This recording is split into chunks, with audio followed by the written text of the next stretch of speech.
Apa wifi-nya, Bu?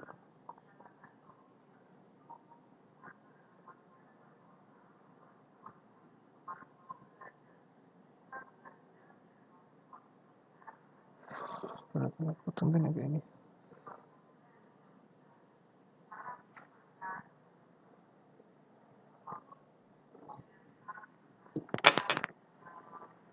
Ada HP-nya sini.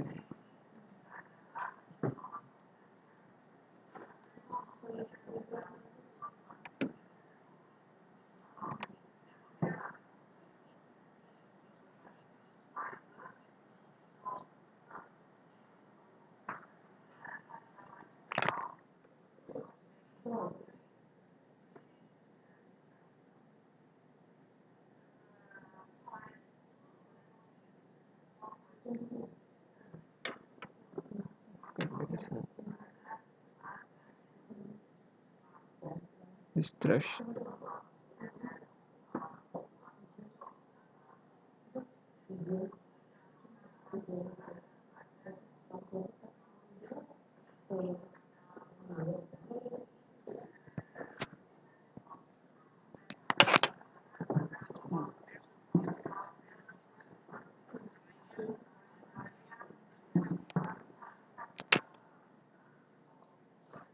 Fokus, Pak.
Global Village.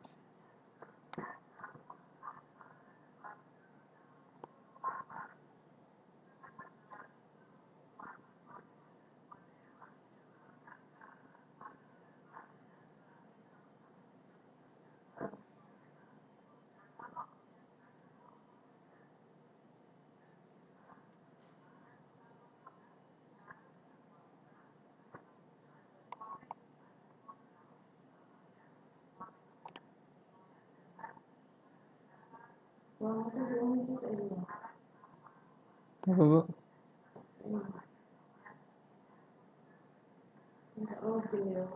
Di mana, Bu? Login apa, Bu? Zoom. Oh iya, dia minta login email, Bu.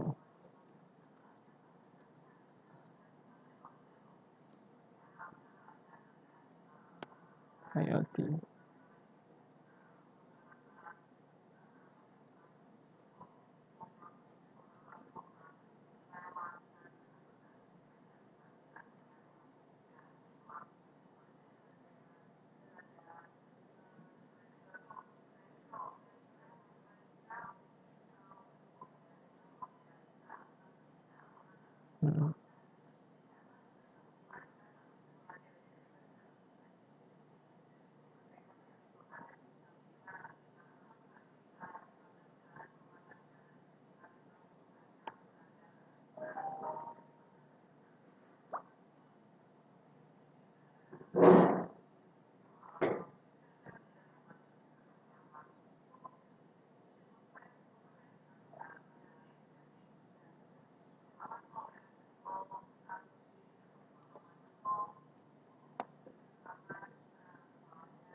Kehapus ya?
Dedication.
Bagaimana kita melakukan dorong kegiatan ekstrakurikuler dalam pengembangan kepemimpinan dan bagaimana kita melakukan kegiatan kerjasama di dalam tim.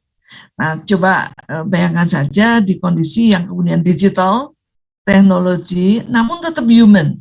Artinya gimana? Kalau kita digital dan teknologi, ada kecenderungan orang menjadi melakukan kegiatan sendiri, sangat individualistik. Nah, dalam hal ini orang human itu kan diciptakan untuk saling berinteraksi. Kalau interaksinya itu ditutup, bayangin aja orang nggak bisa. Coba lihat di awal-awal pandemi, begitu tidak bisa berinteraksi, kan banyak yang kemudian menjadi gangguan kejiwaan. Tidak bisa bertemu itu bukan sesuatu yang enak, karena biasanya mungkin ada diskusi, ngomong, sekarang nggak bisa diskusi, ngomong, ekspresi juga nggak bisa kita lihat. Nah, bagaimana kita menciptakan kegiatan ekstrakurikuler dalam pengembangan kepemimpinan ini dan mendorong kerja di dalam tim. Kemudian ada entrepreneur dan internship, ini juga begitu, mengkaitkan antara dunia kampus dengan dunia industri, dunia kerja di luar sana yang harus tergabung. Sangat beruntung kita dengan MBKM ini yang sebetulnya dilihat sebagai proses yang tidak mudah, tapi tujuannya adalah ini mendorong kita untuk mengetengahkan human kita pada era yang teknologinya sudah banyak berubah. Pendidikan sepanjang hayat. Pendidikan tinggi harus bisa menyiapkan pendidikan sepanjang hayat. Artinya apa? Reskilling, skill untuk kita. Ini kan sebetulnya semuanya sudah pernah belajar sih. Bagaimana cara melakukan kegiatan-kegiatan di dalam proses PBM. Pekerti dengan dengan sistemnya pasti sudah dilakukan juga. Namun kita perlu untuk reskill maupun upskill, ya. Nah, yang terakhir adalah konteks internasionalisasi dan konektivitas. Dengan adanya digital dengan teknologi ini, sebetulnya kita punya pandangan yang luas, konsep bahwa everyone is connected. Jadi semua orang itu connected. Tinggal gimana kita mengkonekkannya, membuka dirinya, melakukan komunikasinya. Itu yang penting dalam proses internasionalisasi. Orang di luar sana juga ingin mengenal kita, maka kita juga perlu menyampaikan bahwa inilah kita dan kita ingin membuka diri. Maka dari awal tadi saya sampaikan keberagaman itu sebuah hal yang menurut saya sangat baik dan perlu kita hargai, karena dengan perbedaan itu maka kita bisa belajar dengan lebih baik. Nah, paradigma Tridharma perguruan tinggi ini harus diselaraskan dengan era industri 4.0 ini. Yang pertama tentu saja kerangka KKNI, capaian pembelajaran, kompetensi kerja, nanti di dalam pekerti akan dilatih untuk dapat mengkaitkan sampai dengan capaian pembelajaran dan kompetensi yang diinginkan dan menyusun program-program pembelajarannya. Yang kedua, kurikulum pendidikan tinggi ini diintegrasikan keterampilan baru dalam kurikulum tanpa menambah mata kuliah. Jadi tidak memperlama proses perkuliahan, namun mempercepat proses perkuliahan dengan mengintegrasikan keterampilan baru yang diinginkan. Karena ada perubahan-perubahan di dunia luas seperti itu. Kemudian yang ketiga adalah pembelajaran yang harus inovatif. Nah, ini tantangan nih. Yang namanya inovatif itu tidak harus atau malah justru tidak ya, tidak seragam ya. Jadi ada inisiatif, ada pandangan yang beragam, itu yang kemudian menciptakan inovasi-inovasi di dalam penelitian dan pendidikan. Kemudian yang keempat, program pendidikan kuliah daring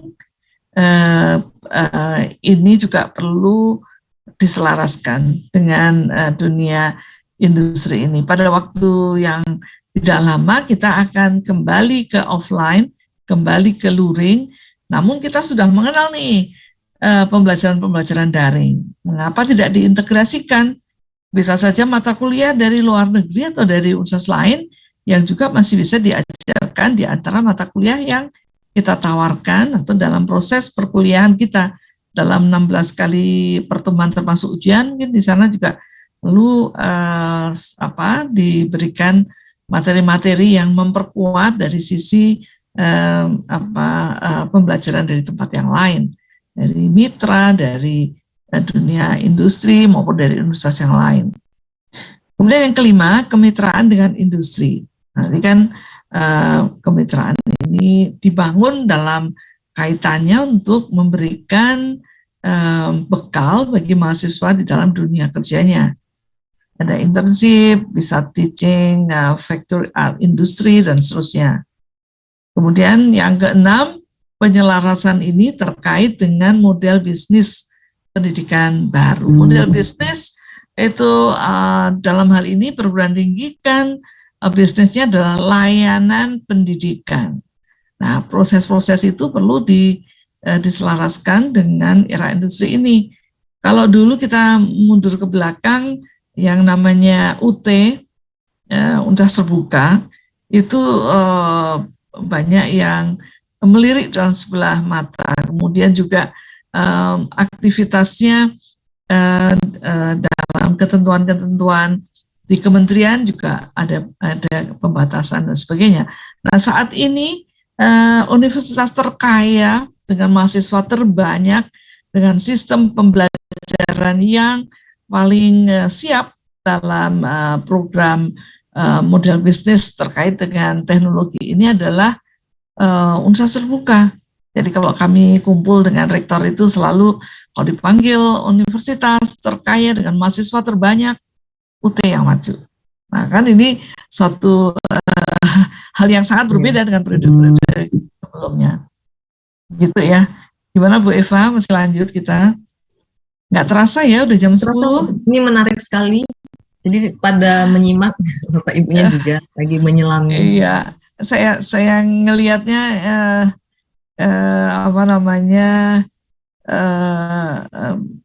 sambil berpikir ya, santai.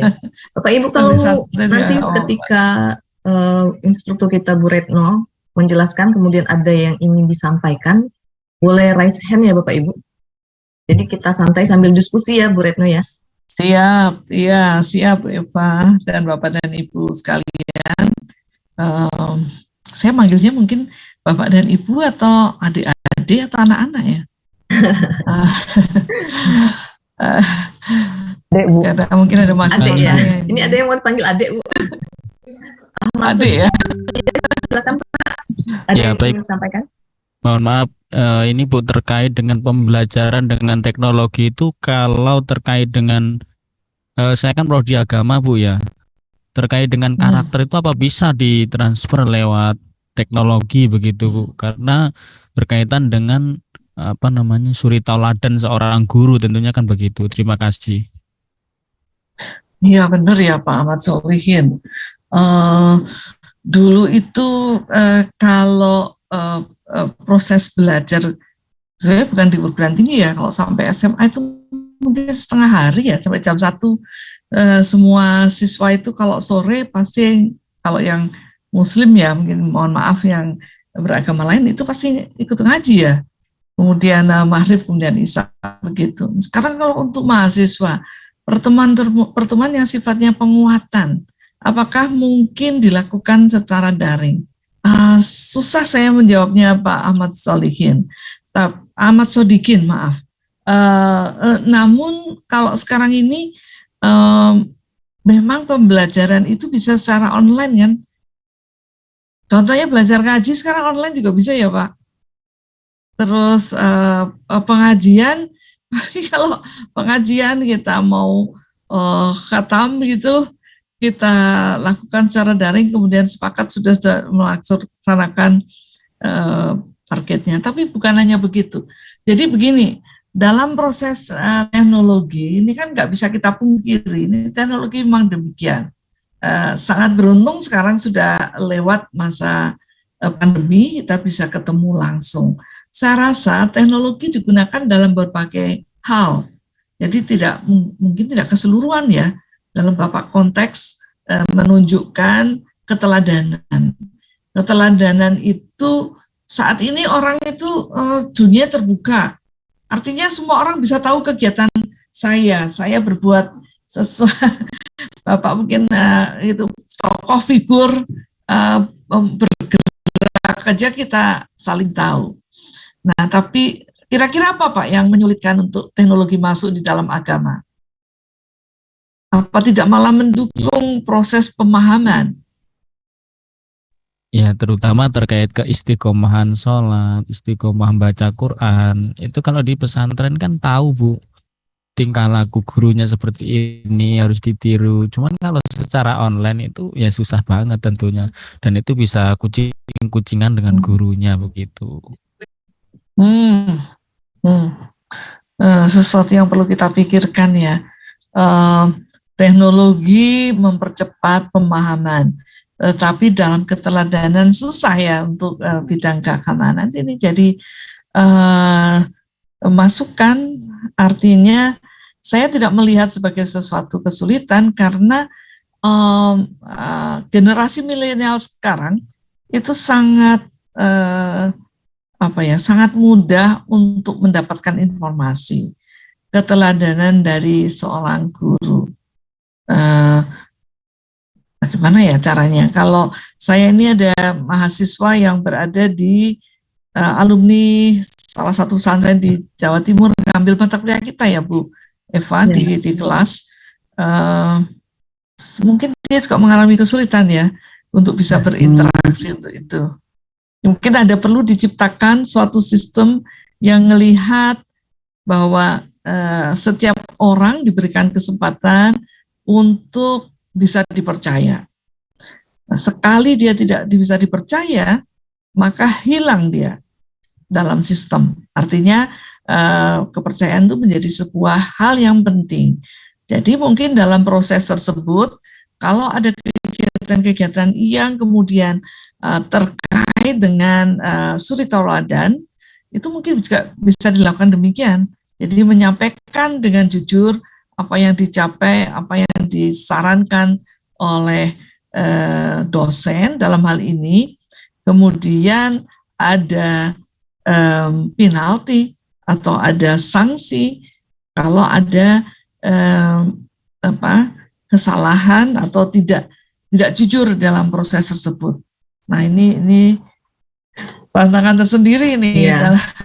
Memang ini kayak ada trade off ya Ibu ya. Tapi tadi benar Pak Ahmad Sodikin, seperti yang kita pahami bersama juga, mungkin Bu Retno juga sudah menyampaikan tadi, teknologi itu sebenarnya bukan sebagai pengganti, tapi juga sebagai pelengkap dan penguat. Jadi peran Bapak Ibu sebagai tenaga pengajar, saya yakin tidak bisa tergantikan. Ilmu mungkin bisa didapat, tapi secara emosional kan orang terikatnya beda gitu ya Bapak Ibu ya. Terima kasih Pak Ahmad Sodikin, terima kasih Bu Retno atas penjelasannya. Ini Ibu masih ada dari Bu Desi Irsalina Safitri. Silakan Ibu Desi. Iya, baik, terima kasih Bu Eva. Mohon maaf Ibu, saya mau bertanya terkait dengan pembelajaran yang diintegrasikan dengan keterampilan baru tanpa menambah SKS. Tapi fakta yang ada di lapangan itu terdapat hambatan yang malah memperlambat kelulusan karena pihak dosen kan itu KM ya Bu ya, kebingungan untuk mensinkronkan MK-MK yang diambil dari universitas lain kemudian disinkronkan dengan MK yang ada di jurusan di universitas tersebut gitu Bu. Nah akhirnya malah mengganggu hasil analisis dalam akreditasi bidang studi. Itu bagaimana Bu misalnya solusinya? Mohon pencerahannya.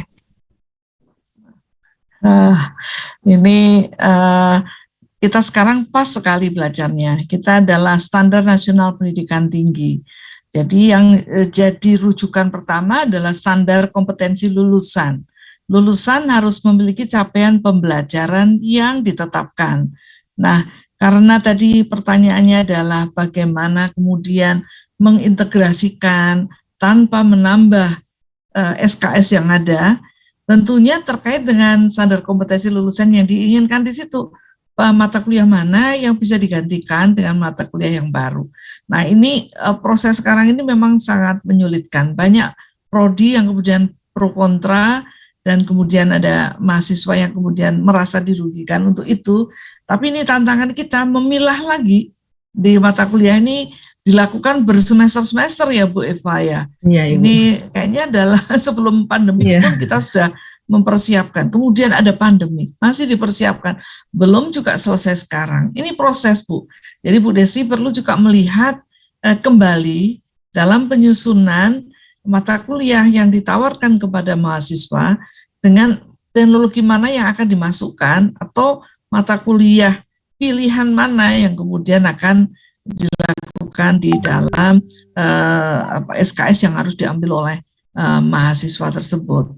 Nah, ini memang konsep dari kurikulum, rencana pembelajaran semester, kemudian kita melihat keterkaitan antara dosen, mahasiswa, dan sumber pembelajaran termasuk teknologi di dalamnya, tetap ukuran yang harus dilakukannya adalah luarannya adalah berdasarkan standar kompetensi lulusan.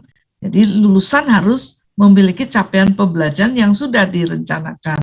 Nah, lihat kembali Bu, ini mungkin dalam proses itu kadang-kadang tidak harus satu kali jadi waktu akreditasi juga dilihat kembali dalam proses ini. Kalau perlu perubahan kurikulum, kan sekarang perubahan kurikulum tidak harus dilakukan dalam 4 tahun misalnya, karena kecepatan teknologi yang berubah cepat, maka dilakukan evaluasi yang mungkin hanya 1 tahun kemudian dia lakukan evaluasi terhadap kurikulum kembali. Jadi itu justru tantangannya. Tapi saya rasa proses teknologi yang digunakan tadi dimasukkan di dalam mata kuliah yang ada, dan kemudian kita lihat capaian pembelajarannya. Ini lebih susah lagi dengan MPKM yang kita harus merekognisi rekognisi 20 SKS rekognisi ini kan juga begitu Bu, kita ngelihat prosesnya. Jadi intinya sebetulnya dalam proses pendidikan itu meng-acknowledge atau memahami bersama bahwa setiap individu itu adalah unik. Unik itu artinya unik ya, pasti punya perbedaan satu yang lain. Oleh karena itu, berikan kesempatan yang luas sehingga masing-masing individu tadi dapat belajar dan dapat menggunakan potensinya dengan maksimal. Jadi kalau itu semuanya pada proses yang seragam, kita akan kemudian kesulitan mengadaptasi perkembangan teknologi yang ada. Dengan cara begitu, bisa saja kalau ekonom tetapi memahami kuliner, arahnya itu ke arah sana. Ekonom memahami tentang olahraga atau tadi dalam bidang syariah kemudian keagamaan jadi akan beragam begitu. Nah, keragaman ini nggak mungkin dilakukan dalam kurikulum yang tidak fleksibel. Jadi tetap capaian lulusan, capaian standar kompetensi lulusan dicapai dengan meng-acknowledge, memahami bahwa individu itu berbeda, penuh keragaman. Kayaknya susah ya diterima, tapi konsepnya begitu. Iya. Kita bisa lahir dari satu orang tua yang sama, tapi pasti punya perbedaan. Bahkan ini masih banyak pemikiran ya. Benar sekali. Tantangan bagi setiap dosen. Iya, tantangan setiap dosen, benar ini. Karena mahasiswa kemudian menggunakan kesempatan juga untuk, wah kalau gitu saya mau direkognisi semuanya dengan mengambil pilihan yang paling mudah. akhirnya capaian pembelajaran yang diinginkan menjadi sulit dicapai. Tapi itu kemudian sekali lagi tim dosen pada prodi yang bersangkutan harus membuat penyesuaian-penyesuaian yang ada. Nah, saya sebagai asesor juga kalau melihat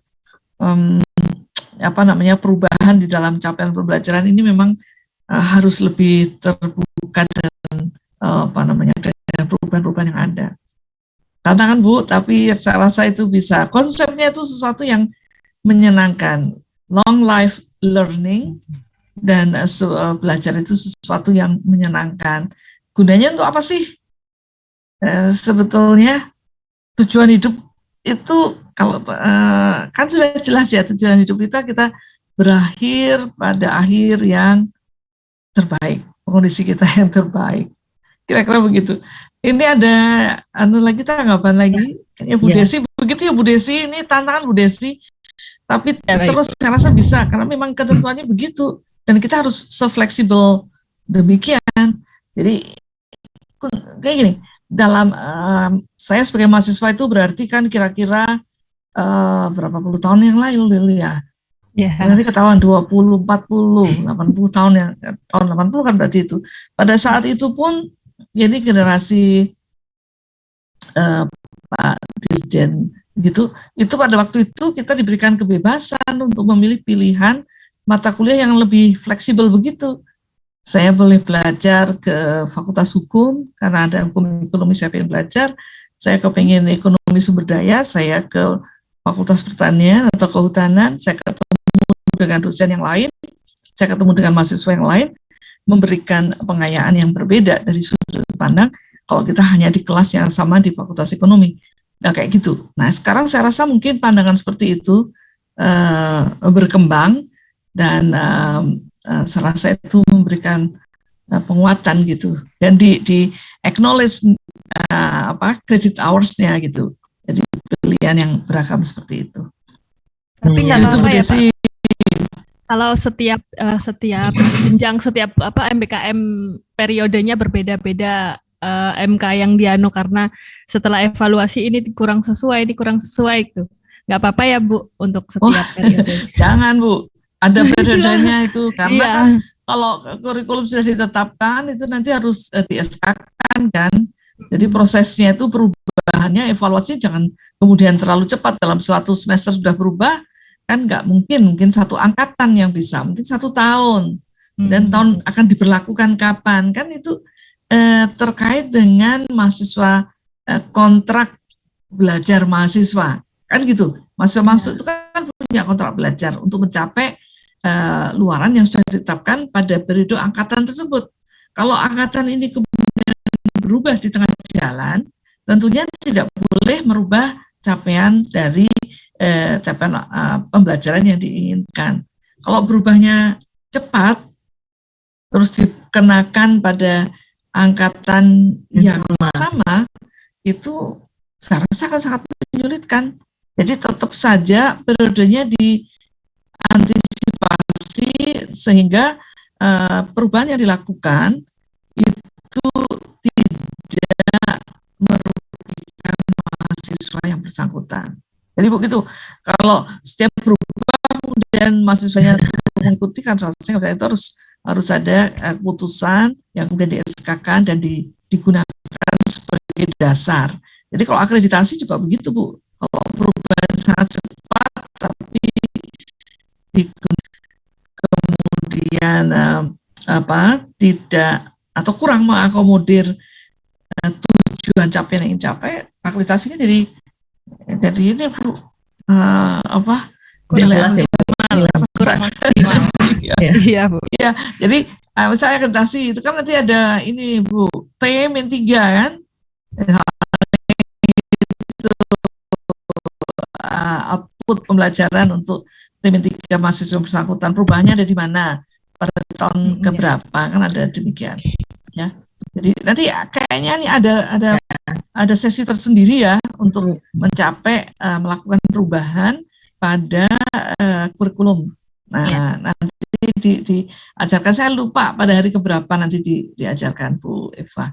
Di LPPP Ibu. kan Terima disebutkan. kasih Bu Desi, semoga tercerahkan. Memang agak Iya, saya juga mengalami seperti yang dialami oleh Bu Desi, apalagi sekarang terakhir Pak Engga sebelum Ibu Retno lanjutkan materinya. Silakan Pak Engga dilanjutkan. Assalamualaikum Ibu, selamat Waalaikumsalam warahmatullahi wabarakatuh. Saya Engga dari STI Darunajah Jakarta. Kebetulan saya ini kan dosen baru Bu, baru pada saat musimnya corona Bu. Artinya saya belum melakukan praktek mengajar itu secara luring, tapi langsung daring. Nah, pengalaman saya dalam penggunaan teknologi untuk proses pembelajaran ini itu lebih kepada kesadaran mahasiswa yang bahwa saat ini itu eranya sudah berubah dari yang tadinya kita harus tatap muka, kemudian sekarang menggunakan media-media yang sudah ada dalam teknologi. Nah, hanya saja yang ingin saya tanyakan itu bagaimana Bu untuk mendorong atau memberikan kesadaran kepada mahasiswa supaya mereka itu terbiasa dengan penggunaan teknologi dalam proses kegiatan belajar mengajar, karena jujur bukan hanya mahasiswa sebetulnya yang awal-awalnya itu mengalami kesulitan, dosen juga sama, apalagi seperti saya dosen baru Bu, harus melaksanakan perkuliahan dengan sistem daring seperti ini. Kemudian pertanyaan yang kedua, apakah ada Bu hasil riset yang menyatakan bahwa penggunaan teknologi ini itu lebih baik dibanding yang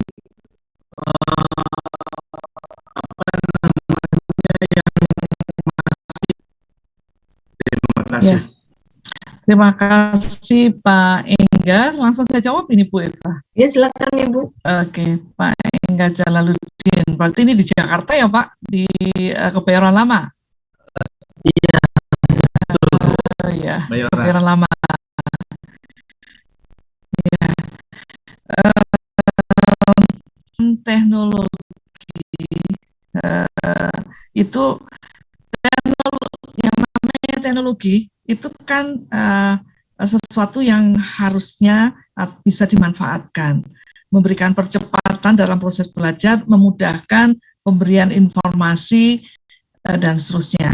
Jadi jangan kebalik bahwa ada teknologi dan kita menyesuaikan kepada teknologi, tapi teknologi itu membantu kita dalam proses, dalam hal ini Pak Engga melakukan PBM, melakukan proses belajar mengajar. Jadi teknologi itu melengkapi kita untuk kita bisa menyampaikannya dengan baik. Teknologi memudahkan kita di dalam prosesnya, mungkin memberikan contoh-contoh benchmark yang harusnya dilakukan secara langsung, ini bisa dilakukan secara online. Jadi itu jangan dibalik. Teknologi itu adalah sesuatu yang membantu kita. Kalau itu tidak membantu teknologi dalam proses pembelajaran, maka teknologi yang dimaksud bukan teknologi yang kita ingin terapkan di dalam proses pembelajaran. Jadi itu harus digarisbawahi yang pertama. Nah, jadi kalau ditanyakan sekarang saya dosen baru, tiba-tiba harus mengajarnya daring. Padahal waktu kuliah dulu itu luring, merubah dari luring kepada daring. Padahal waktu daring ini kita harus belajar banyak hal dalam sistem pembelajaran dengan platform yang beragam. Itu tidak hanya dialami oleh dosen baru Pak Engga.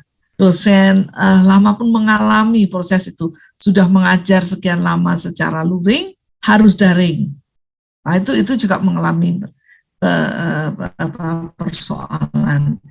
Tapi yang penting kita memahaminya bahwa teknologi itu membantu kita. Kalau tidak membantu, itu bukan teknologi yang kemudian dimaksudkan sebagai teknologi yang digunakan di dalam menghadapi era disruption 4.0 ini. Jadi begitu ya. Jadi ini perlu kita pahami bersama. Jadi jangan sesuatu yang menyulitkan kita. Tapi kalau menyulitkannya itu karena kita nggak tahu dan nggak ingin belajar sesuatu yang lain, ya tetap harus menjadi pembelajar untuk kegiatan-kegiatan tersebut.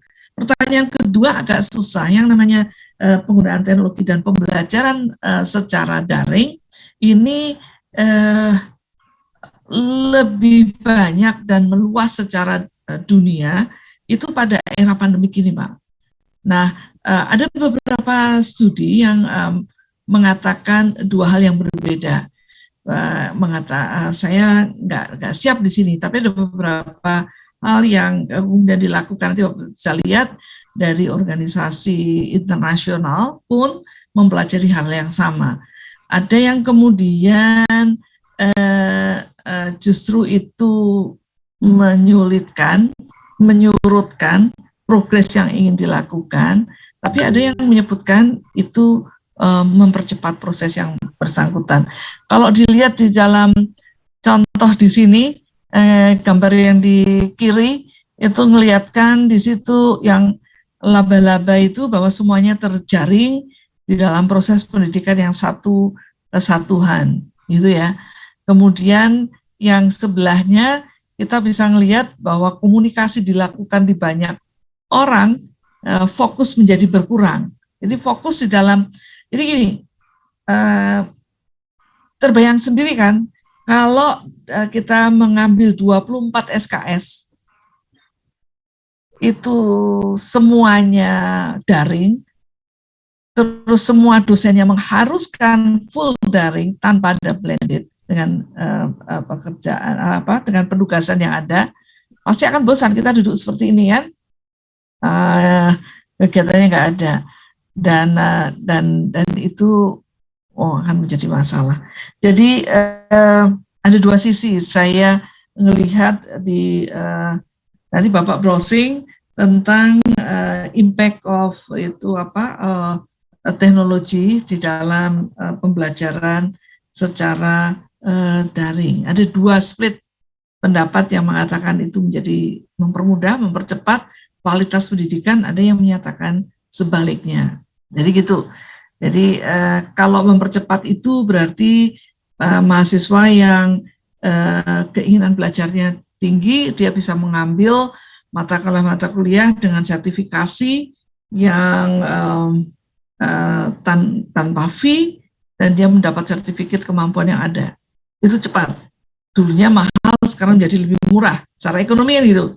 Harus tatap muka dan harus tidak. Nah, ada plus minusnya. Saya belum menemukan kajian yang yang mengatakan final gitu, pendapat bahwa teknologi itu justru menyurutkan proses pembelajaran. Kesimpulan yang umum seperti itu. Ini split opinion dalam ahli pendidikan. Saya bukan ahli pendidikan, saya kebetulan ekonom, tapi melihatnya seperti itu di dalam kajian-kajian pendidikan. Kebetulan dalam 2 tahun terakhir kan kita juga melakukan evaluasi pembelajaran dan kajian di tracer ya. Itu kelihatan sekali split opinion seperti itu. Mungkin ada Bu Eva mungkin paham kita ada pada studi yang bersangkutan, kayaknya belum ada satu studi yang definitif confirm satu pendapat ya, satu arah biasanya saya ketemunya kok split ya, ada yang mengatakan positif, ada yang dengan alasan itu keuntungan yang diperoleh karena teknologi, informasi menjadi lebih banyak, lebih ekonomis, keberagaman lebih ada, tapi sisi negatifnya adalah itu interaksi yang kemudian berkurang. Mungkin ini sebagai pandangan saja Bapak Ibu, ada salah satu dosen kita yang melakukan kajian terkait hal ini di Fakultas Ekonomi ke mahasiswa kita sendiri, dan ternyata hasilnya itu menunjukkan bahwa penggunaan pembelajaran daring itu malah meningkatkan IPK, namun dari penguasaan materinya sedikit lebih rendah dibandingkan kalau secara luring. Nah, itu yang kejadian di Fakultas Ekonomi dan Bisnis. Nggak tahu kalau di tempat Bapak Ibu ya. Karena mungkin dosennya ini, wah kasihan nih mereka belajar daring, kita kasih aja lah nilainya. Tapi ketika tanya ke mahasiswanya, pemahaman materinya ternyata tidak sesuai dengan capaian dari nilai yang ada. Itu kajian terakhir yang dilakukan oleh salah satu dosen di Fakultas Ekonomi dan Bisnis. Itu hanya sebagai pandangan. Nanti mungkin Bapak Ibu juga bisa melakukan penelitian atau kajian di tempat Bapak Ibu, atau juga di dalam kasus secara global di Indonesia. Ini kan bisa menjadi topik penelitian yang bagus ya Bapak Ibu ya. Terima kasih Bu Retno atas penjelasannya. Demikian Pak Engga Jalaluddin. Ini waktu terus berjalan, materi masih banyak dan sangat menarik sekali. Sayang kalau sampai tidak diakhirin ya, materinya tidak tersampaikan. Dilanjutkan Ibu Retno, dipersilahkan. Tadi yang ditanyakan terkait dengan materi Bu Eva, jadi tidak masalah karena kemudian kita berbicara tentang kurikulum pendidikan tinggi yang arahnya adalah untuk keterampilan-keterampilan baru. Tadi disebutkan kita baru menyebut satu teknologi secara umum, tapi dalam hal tersebut teknologi di mana yang perlu kita bisa adopsi dan integrasikan di dalam proses pembelajaran yang ada. Jadi di sini ada beberapa hal, misalnya kita tadi lihat ada e-commerce, robotik, cloud computing, coding, generic editing, dan seterusnya. Ada big data, artificial intelligence atau AI gitu yang ada. Tapi kuncinya di situ adalah ada data literasi, teknologi literasi, dan human literasi dalam proses yang saling terkait. Ini memang perlu dilakukan pengintegrasian dari kurikulum pendidikan tinggi yang mengarah kepada keterampilan-keterampilan baru kita. Yang pertama, kita lihat kita perlu adanya pemerintah, publik, dan media di dalam mendukung, menyampaikan hal-hal yang terkait dengan adanya pemikiran yang inovatif di dalam proses teaching dan learning, kemudian ada finding, temuan-temuan yang ke arah penelitian-penelitian dan publikasi yang dilakukan, dan kemudian kepada inovasi selanjutnya. Jadi prosesnya demikian, ada inovatif, finding, dan innovation yang bergerak dan menyatukan dari pelaku dalam hal ini untuk mendukung proses pembelajaran yang ada. Pembelajaran dalam sistem jaringan, pembelajaran dalam jaringan ini dapat dialihkan kepada fokus pengembangan keterampilan yang ada.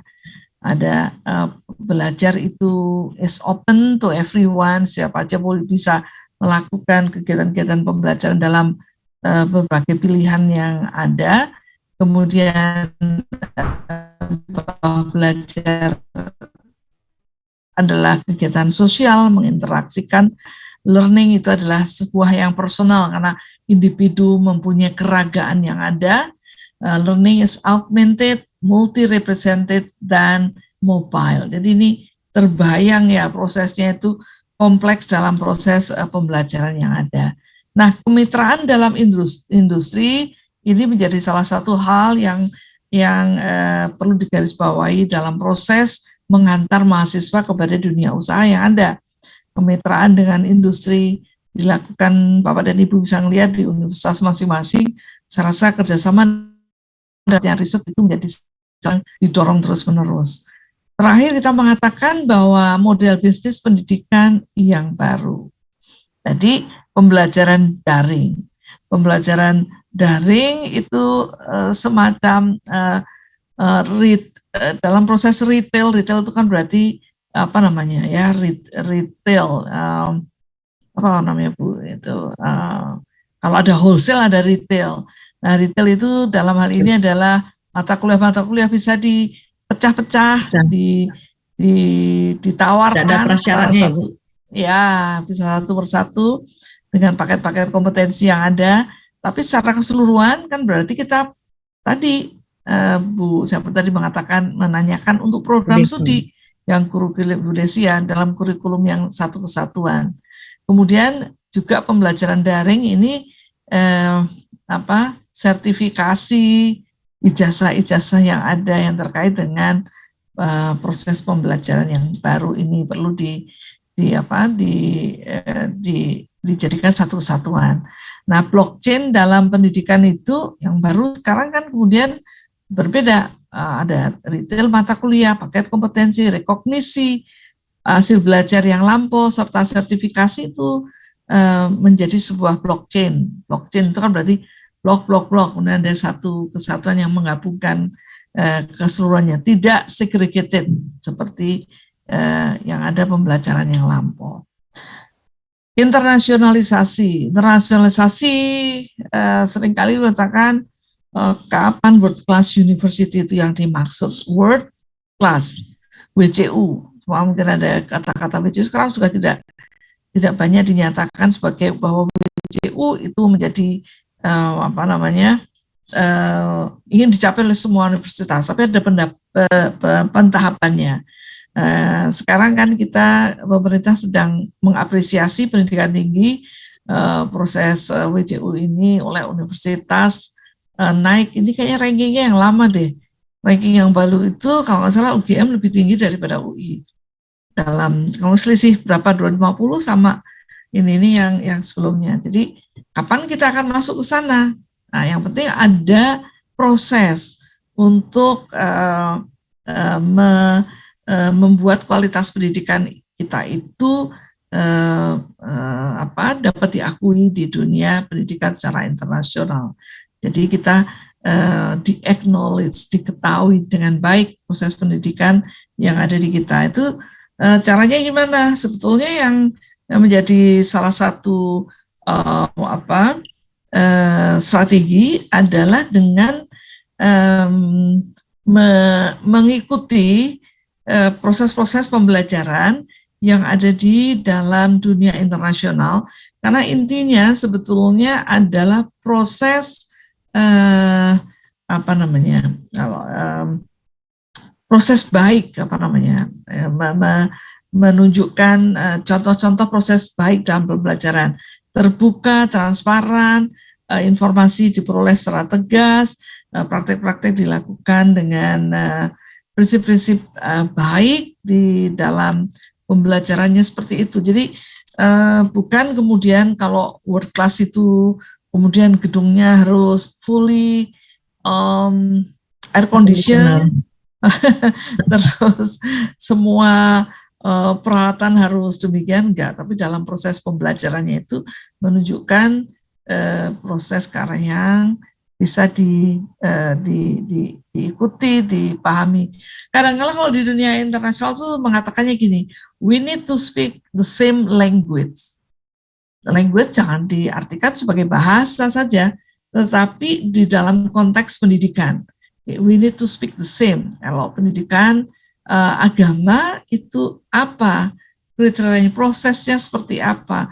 Kualifikasi dosennya seperti apa? Sebelum mengajar, waktu mengajar luaran seperti apa? Interaksi dosen dengan mahasiswa seperti apa? Nah, itu yang kemudian dipelajari dan menjadi ukuran-ukuran yang ada.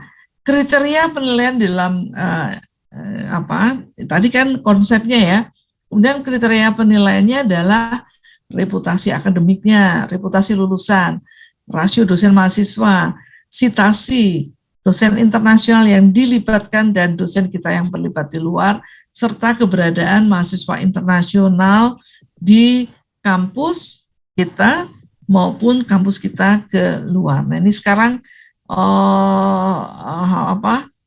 universitas di Indonesia ini bergerak ke kerjasama yang sangat meluas.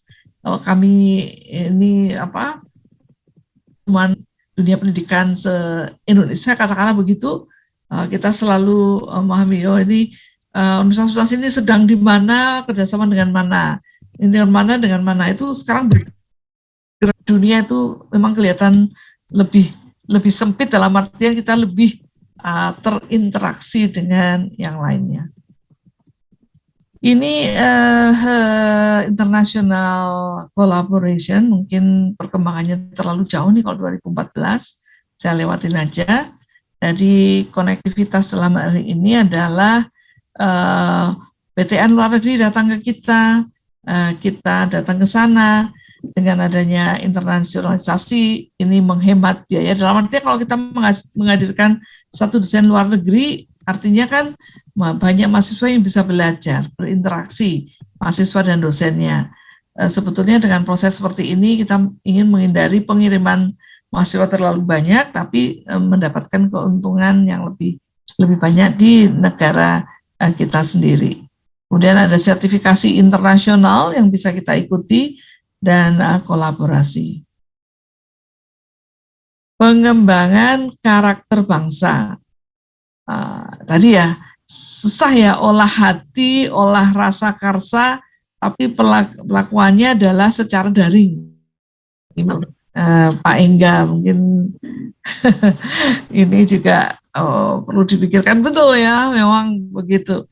Bagaimana kita bisa menciptakan karakter bangsa yang sudah ditetapkan. Yang dimaksud dengan penguatan karakter bangsa itu mengenal 7 hal ini: religius, nasionalis, cerdas, tangguh, mandiri, jujur, berintegrasi, dan peduli terhadap sesama dan lingkungan. Ideal sekali, tapi proses seperti itu memang dituntut sebagai dosen untuk bisa melakukannya. Jadi ini tuntutan dosen masa depan lebih tinggi loh dengan adanya interaksi ini. Ini teaching dan learning mungkin bisa saya lewatkan. Ini juga bisa karena 14 ya, paket kebijakan ekonomi 13 salah satu hal yang pemanfaatan teknologi saya bisa lewati. Program Kemenristek-Dikti dengan era revolusi ini pengulangan lagi, kita kembalikan lagi bahwa proses-proses pendidikan dan pengembangan iptek seperti yang inginkan tersebut.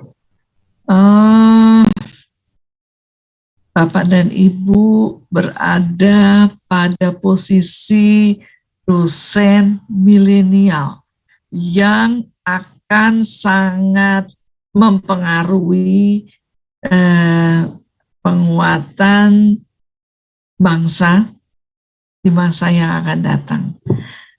Dosen-dosen baru di usia 40 ke bawah itu pada posisi mungkin ya 40 ke bawah ya, pada posisi yang nantinya akan mendominasi pada proses ini. Kalau saya berada di hampir 5160 ya, tapi dibatas itu ya. Dibatas di situ. Itu yang akan tereliminasi dengan adanya disruption of technology saat ini.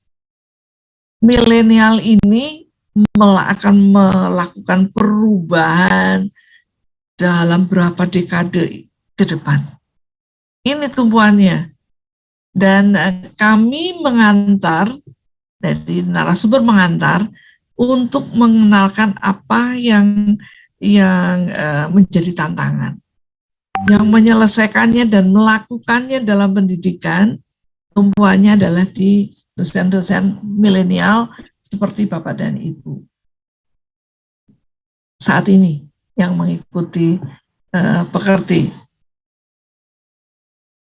Humanic, technical, human literacy, experimental learning.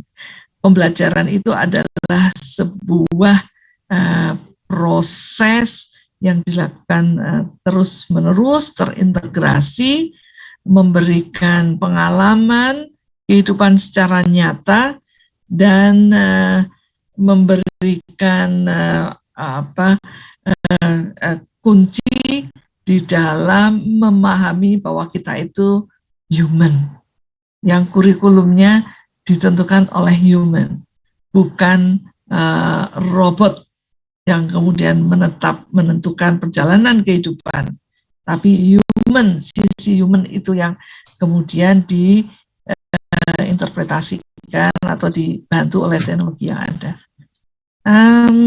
Ini mungkin revolusi pendidikan, saya rasa semuanya mengenal itu ya, dari hanya kuliah, hafalan, berpusat pada pendidikan di 2.0, kemudian penelitian pendidikan menghasilkan pengetahuan. Yang terakhir itu adalah inovasi inovasi. Jadi pada pembelajaran saat ini itu yang kita inginkan. Ada lagi yang mau didiskusikan, mungkin pengalaman yang bisa di-sharing atau kita tanya jawab atau bagaimana? Ini Silakan Bapak Ibu, ini kita buka lagi sesi diskusi berikutnya. Ada yang ingin disampaikan Bapak Ibu?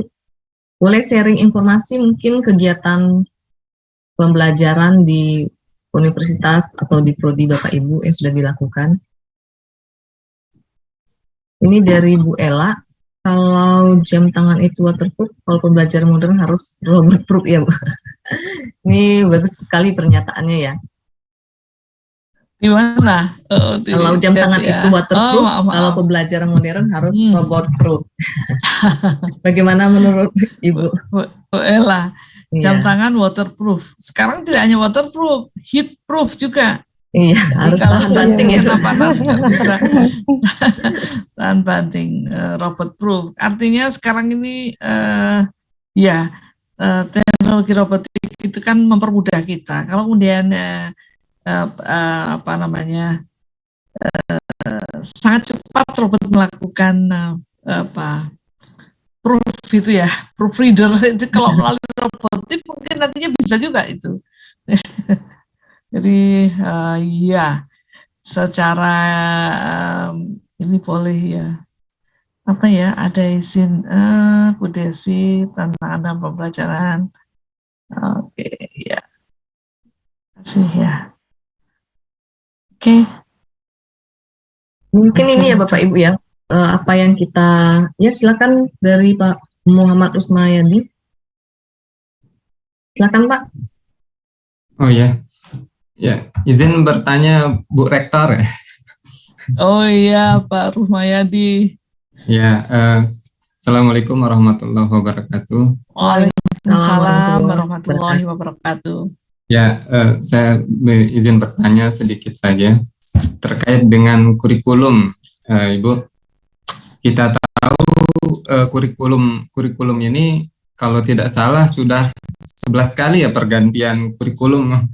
Dari zaman old ke zaman now. Nah, seperti itu. Tapi yang kita lihat pada saat ini, Bu, belum ada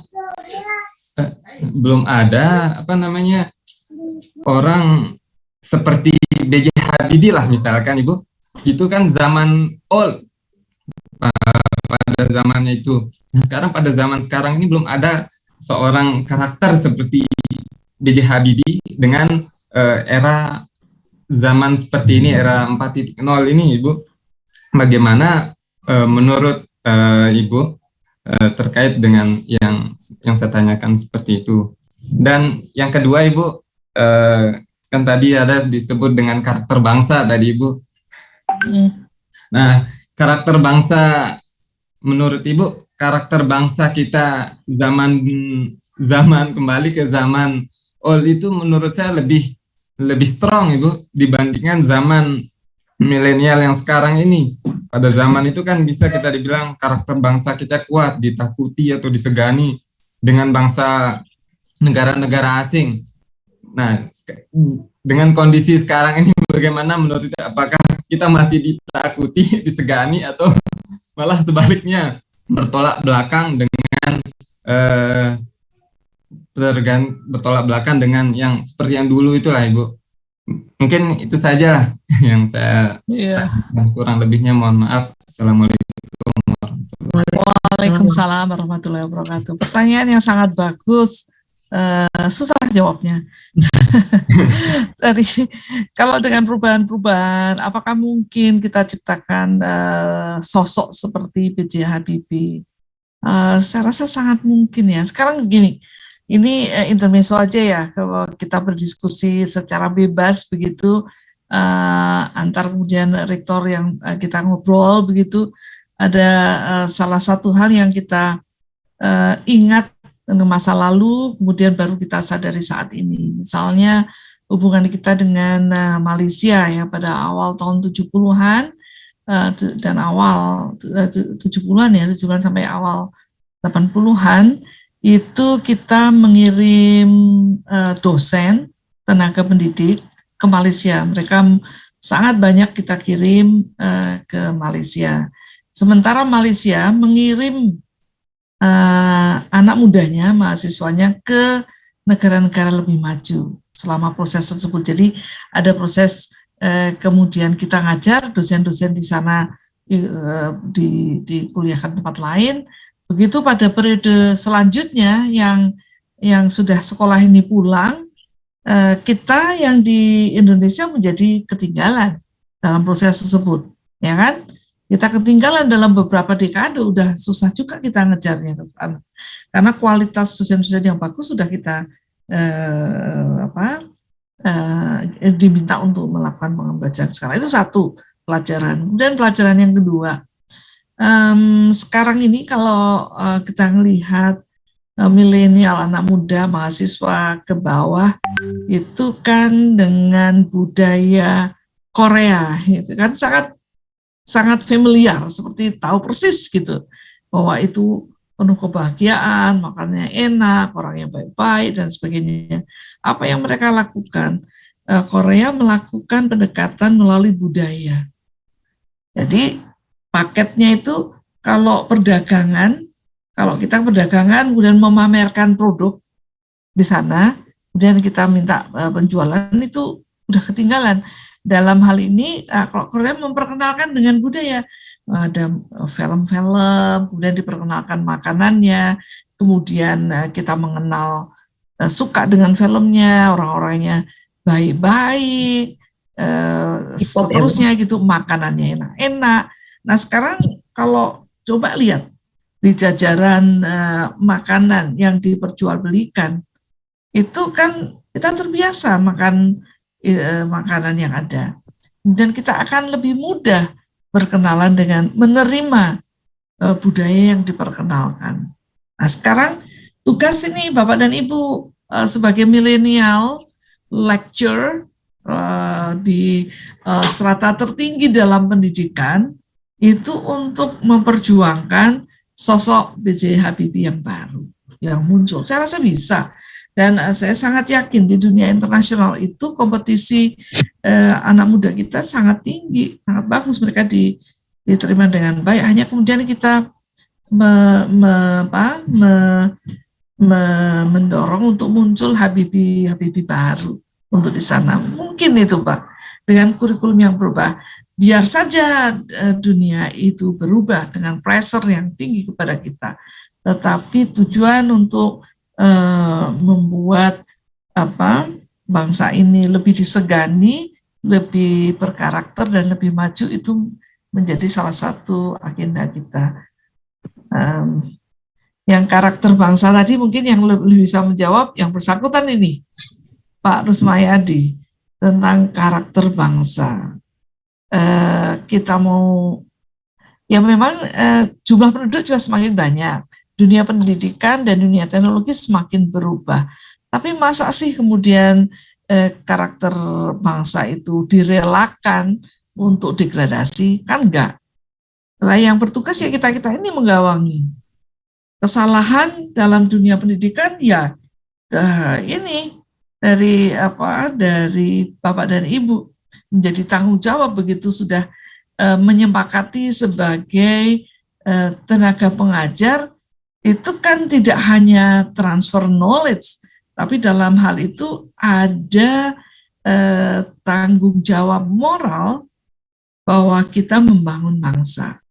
Kan seperti itu. Itu kan dosen itu kan juga guru yang dalam hal ini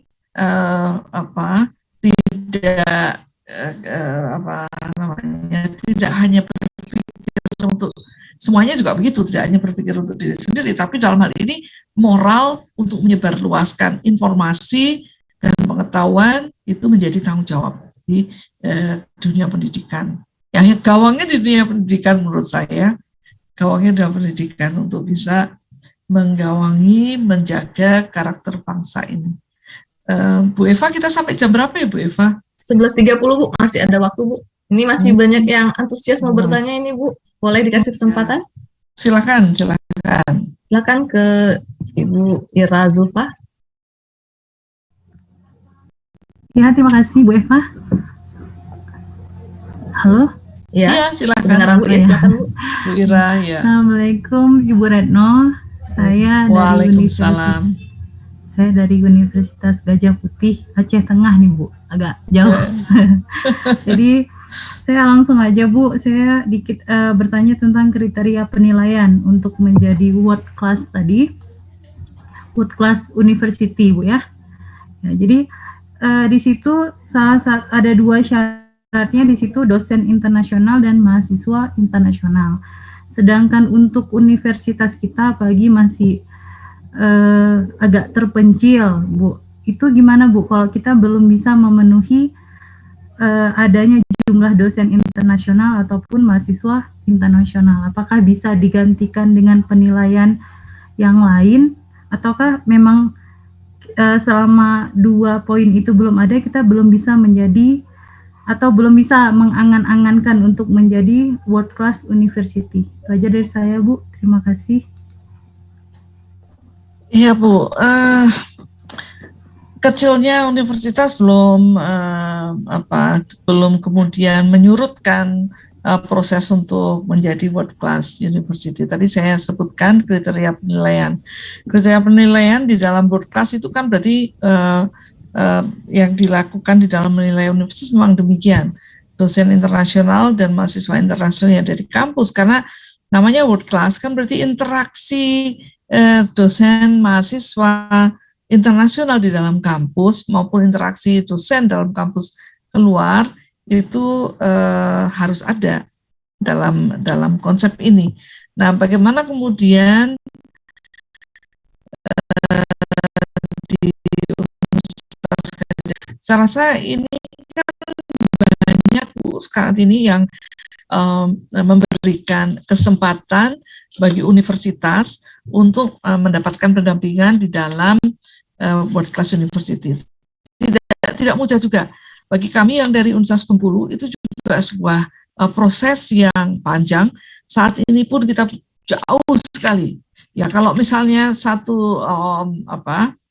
puluhan ribu universitas, juta bahkan, kemudian semuanya pada masuk kategori yang bersangkutan, pasti urutnya kan ada urutan world class 1 sampai juta berapa gitu kan, puluhan juta berapa. Ya kita mungkin akan susah untuk masuk world class university dalam kategori 1 yang UGM aja baru, UGM, UI, universitas besar, universitas yang benar-benar gajah itu ya Bu ya, itu belum bisa memasuki 100 besar dunia. Nah, kita dalam hal ini tetap mencoba atau melakukan kegiatan yang arahnya itu membuka diri terhadap pendidikan, akses pendidikan dengan universitas di luar negeri, dengan cara yang kita lakukan. Urutannya kan namanya world class Bu, urutannya bisa panjang sekali. Jadi kita bisa mengatakan kita sudah ada interaksi dengan dosen internasional dan mahasiswa internasional, maka kriteria yang ada untuk internasionalisasi akan tercapai. Jadi nanti yang kalau menurut saya prosesnya adalah penguatan pada universitas yang bersangkutan, kemudian yang kedua memberikan kesempatan terbuka, buka diri dengan menjalin kerjasama dengan berbagai universitas dengan Aceh. Saya rasa di Aceh, di Unsia dan bisa bekerja sama begitu dengan Universitas Gajah Putih untuk merealisasikan hal ini. Jadi dalam prosesnya tetap sudah pada arah untuk melakukan internasionalisasi. Bahkan dengan teknologi pertukaran ini kan bisa dilakukan dengan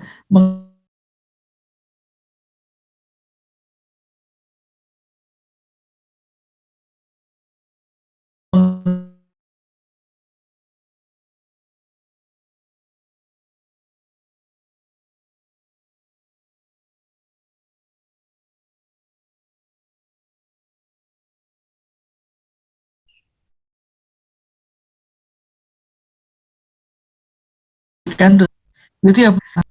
Ini ya sempat freeze ya tadi ya. Ya. Oh Lag, ya, Ibu. maaf ini iya tiba-tiba ya saya ada pemberitahuan agak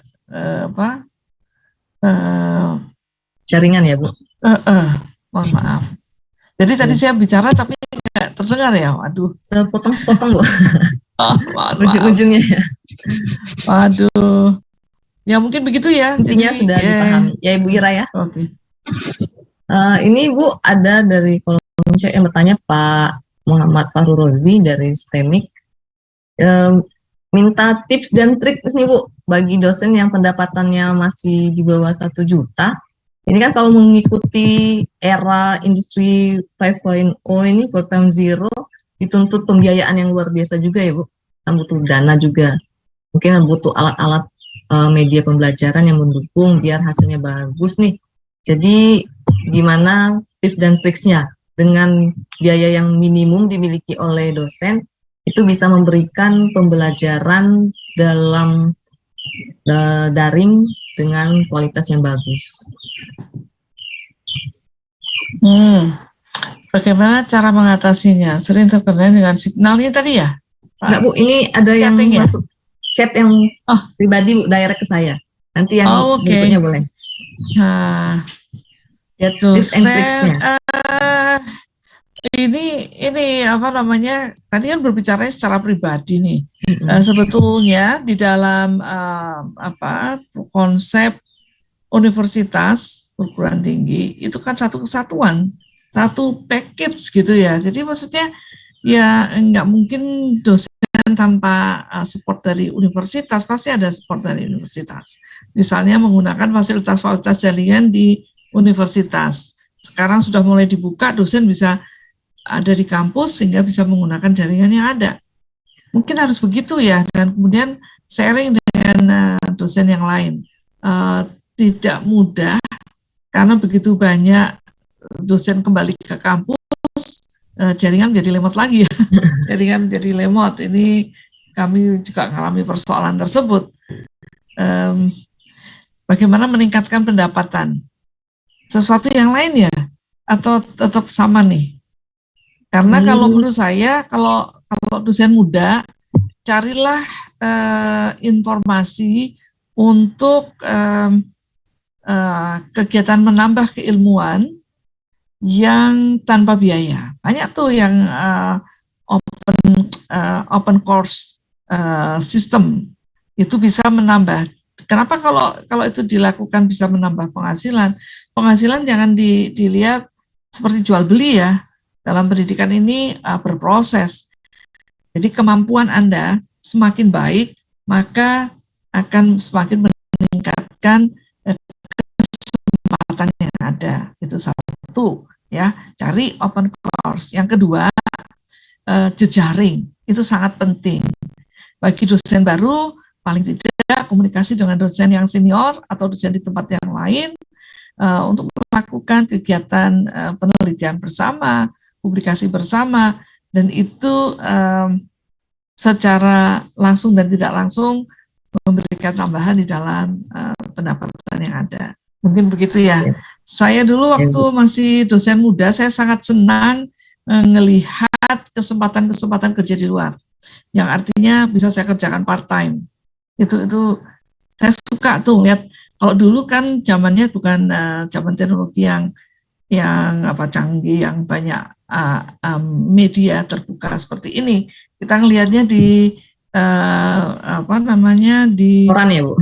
Iya, koran elektronik, kemudian publikasi. Kalau saya suka karena suka kegiatan-kegiatan yang internasional, dicoba saja. Buka di organisasi-organisasi internasional. Bisa di kata kalau World boleh, IDB, ADB, UNFPA, organisasi tersebut atau universitas di luar sering menawarkan kesempatan-kesempatan kerja yang sifatnya part-time bisa dilakukan oleh dosen muda. Saya lupa menyampaikan ini ya. Ini kalau tadi karena tip and trick, jadi tips saya pengalaman kan berarti yang saya lakukan seperti itu. Jadi kita sering di hire A, B, C dan berikutnya lagi di hire lagi, selesai lagi kontrak pendek, penyelesaian yang kita tahu, bidangnya kita pahami gitu. Kalau saya senang bidang-bidang microfinance, maka saya cari microfinance. Mereka pengen itu, saya ikut. Itu biasanya seperti itu. Itu tip. Jadi tambahan-tambahan yang ada. Kalau itu passion Anda di sana untuk riset, untuk pendampingan, gitu ya, ambil di situ kesempatan-kesempatan itu. Sekali Anda masuk di dalam jaringan, kemudian bisa dipercaya, pekerjaannya itu adalah pekerjaan Anda ulet dan Anda tangguh untuk melakukannya, nanti request masuk kalau dulu zamannya kan email ya, email itu udah tinggi-tingginya gitu, emailnya masuk itu ditawari gitu jadinya, tambahan-tambahan memperkuat kualitas kita dan income. Selain juga kalau ada yang bisnis ya, saya nggak menguasai bisnis, passion saya di ngajar dan di meneliti gitu, jadi di sana. Itu tip and trick. Sekarang lakukanlah aja. Jadi buka itu organisasi internasional. Kalau mereka minta jangan takut-takut. Kadang-kadang karena nggak ada yang daftar, maka kita masuk. Nah, saya beberapa kali beruntung seperti itu. Karena kelihatannya kualifikasinya kayaknya butuh yang gimana gitu ya. Jadi iya. Saya punya sertifikat A, katakanlah gitu. Cari itu masuk saya, udah gitu. Coba aja. Sambil gunakan waktu browsingnya dengan kesempatan tersebut. Pak Ajit, Pak Sauful, kita habiskan dulu pertanyaan yang ada di ruang chat ya Bapak. Nanti baru kita beralih ke Bapak Ajit dan Pak Sauful. Ibu, ini ada lanjutan pertanyaan Bu dari Bu Reni. Pelaksanaan kuliah secara daring di satu sisi mempermudah pembelajaran saat pandemi COVID, yang memacu dosen maupun mahasiswa itu untuk melek teknologi. Namun, kadang mahasiswa di kampung kan sering terkendala jaringan atau padam. Nah, itu gimana cara mengatasinya, Bu? Wah, ini dirasakan oleh semua dosen ya, Bu. Iya. Kami di perkuliahan itu kadang-kadang jaringan, karena mereka berada di lokasi masing-masing. Dan banyak di daerah sehingga koneksinya terputus-putus. Yang salah satu yang kita lakukan adalah membuka komunikasi dengan memberikan materi perkuliahan, kemudian membuka komunikasi dengan kesempatan bertanya melalui media yang ada, grup, kemudian kita tanyakan. Mungkin itu yang bisa kita lakukan. Kita tidak bisa mengharapkan semuanya pada posisi jaringan yang bagus. Ini tadi saya sebutkan, saya pada posisi di Jakarta, di tengah ibu kota, di fasilitas yang seharusnya tidak selama masa materi itu tethering dengan HP lebih bagus. Nah, itu. Jadi kita juga menyadari bahwa dengan adanya teknologi yang ada ini banyak kendala yang ada. Namun kita perlu berempati kepada mahasiswa tersebut untuk memberikan kesempatan-kesempatan yang ada. Nah, itu yang pertama. Yang kedua, karena kita berinteraksi dengan dosen yang lain, maka katakanlah mahasiswa angkatan 2021, 2022, jadi tahun yang lalu, kita bisa berkomunikasi dengan dosen di tim teaching maupun dosen mata kuliah yang lain, apakah si mahasiswa ini juga mengalami hal yang sama di kelas tersebut, dan dia sebetulnya rajin, disengaja atau tidak dalam perkuliahannya. Nanti kan ketemu, setelah diskusi, wah ya ini mahasiswa ini udah dikasih kesempatan mengumpulkan tugas, dengan waktu yang ditambah, di semua kelas dia tidak lakukan. Jadi ada etikat yang tidak baik. Jadi kita juga memberikan kepercayaan kepada mahasiswa bahwa itu yang dilakukannya memang kondisinya demikian, tapi kita juga perlu mengklarifikasi dengan dosen-dosen yang lain untuk bidang tersebut. Mungkin itu tips saya. Ada signal gimana caranya kita? Iya. Gak mungkin mereka diminta ini ya, Bu, ya, menyiapkan tower sama genset sendiri di rumahnya, terlalu besar biayanya. Terima kasih. Oh, Terima kasih, mudah-mudahan Reni. bermanfaat. jadi intinya Yes. positive thinking ya Bu ya. Siap, Cek kita itu harus dengan jurusan positive yang lain. thinking. Sudah dikasih pelajaran pandemi dengan begitu ancamannya, dan kita ini survive, tetap sehat, apalagi kita harus berpikiran baik, ya, berpikiran baik pada semua orang, supaya energi yang ditumbuhkan juga positif. Betul Ya, Bu. mahasiswa juga senang melihat ke kita. Iya. Matur nuwun. Ibu, ini lanjut lagi Bu pertanyaannya ya Bu. Bu Retno ini ada yang bertanya, Silakan. menurut Beta. pengalaman Ibu, ini menurut pengalaman Ibu ya Bu, gimana cara menumbuhkan jiwa entrepreneurship di mahasiswa terkait dengan karakter bangsa tadi? Nah, ini saya mengalami kesulitan untuk itu, menumbuhkan jiwa entrepreneurship, karena itu terkait dengan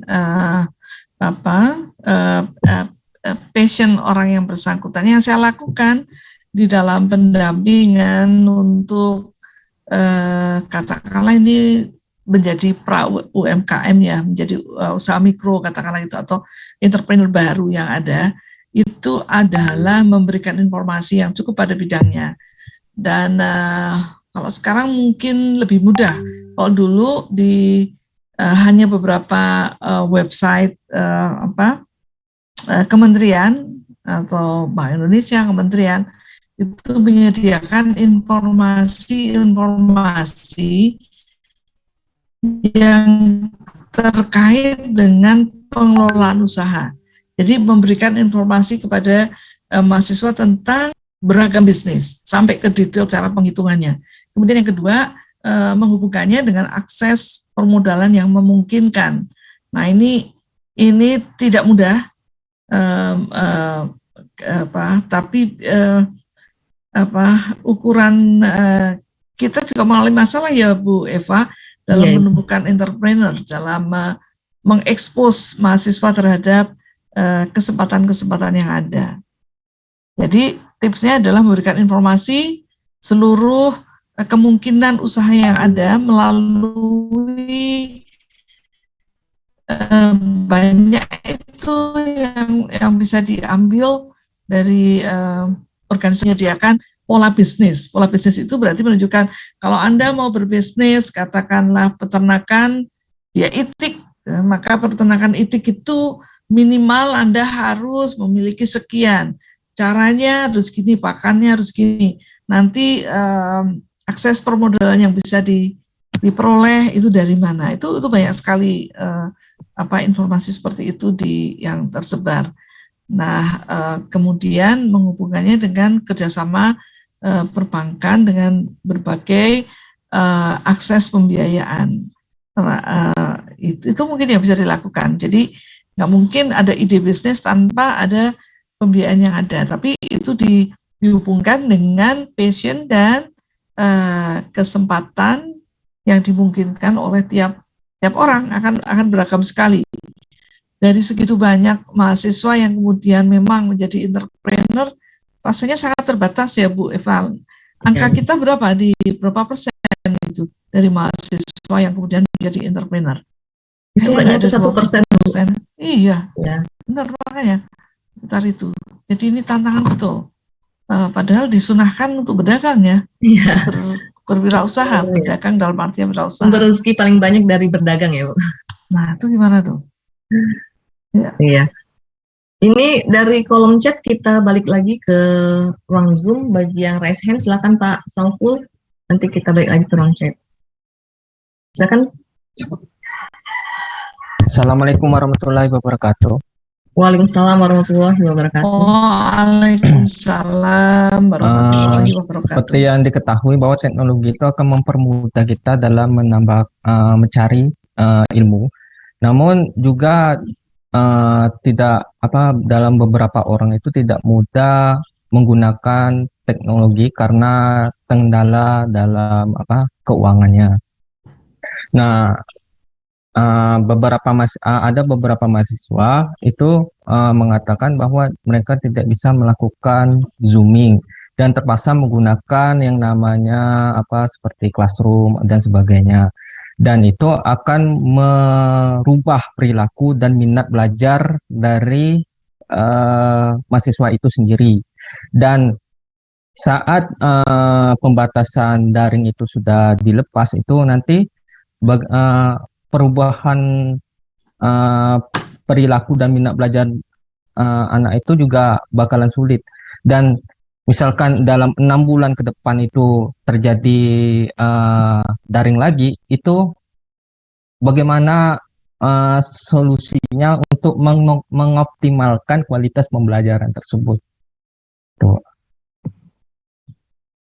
Ya, terima kasih Pak Sauful Jannah. Ini di Stikers mana Pak? Stikers Alfata, Bu. Oke, iya Pak. Stikers Alfata, ya. Pertanyaannya ini kayaknya juga susah untuk dijawab, dalam artian tadi di materi yang sebelum ini tadi sudah disampaikan bagaimana bentuk. Yang satu mengatakan bahwa teknologi itu mempermudah dalam proses, jadi akan digunakan, dan teknologi yang dimaksud di sini adalah teknologi yang bermanfaat untuk pengembangan dalam keilmuan yang ada. Nah, sekarang masalahnya dari luring, daring, luring. Bagaimana kita strateginya? Waktu daring, mahasiswa kesulitan di dalam akses, karena nggak bisa terlalu mahal dengan Zoom, tapi bisa dengan Classroom atau dengan media yang lain, tergantung di Universitas kan ada program pembelajaran atau media pembelajaran yang disiapkan. Nah, kemarin yang terkait dengan penghargaan yang diterima oleh Universitas Bengkulu, itu adalah penghargaan di dalam pengelolaan KIP kuliah, Kartu Indonesia Pintar Kuliah. Nah, itu sebetulnya itu dulu kan bidik misi dan menjadi KIP kuliah. Nah, maksudnya adalah mensasar mahasiswa yang memang membutuhkan untuk bisa diberikan akses dalam pembelajaran melalui beasiswa-beasiswa yang ada, melalui pembiayaan yang ada. Jadi kalau memang di dalam struktur mahasiswa yang perkuliahan, kemudian ada mahasiswa yang memang sangat membutuhkan, maka itu akan dapat di-cover, diajukan untuk pembiayaan oleh pemerintah. Jadi harapannya itu menutup. Jadi harapannya kita memberikan kesempatan, jangan karena tidak mampu secara ekonomi, padahal dia mempunyai kemampuan dan keinginan yang kuat, tidak bisa masuk di dalam dunia pendidikan. Kita akan merasa bersalah, berdosa sekali, nggak memberikan akses yang baik kepada masyarakat yang kemudian kalau kita biarkan akan menjadi termarginalkan.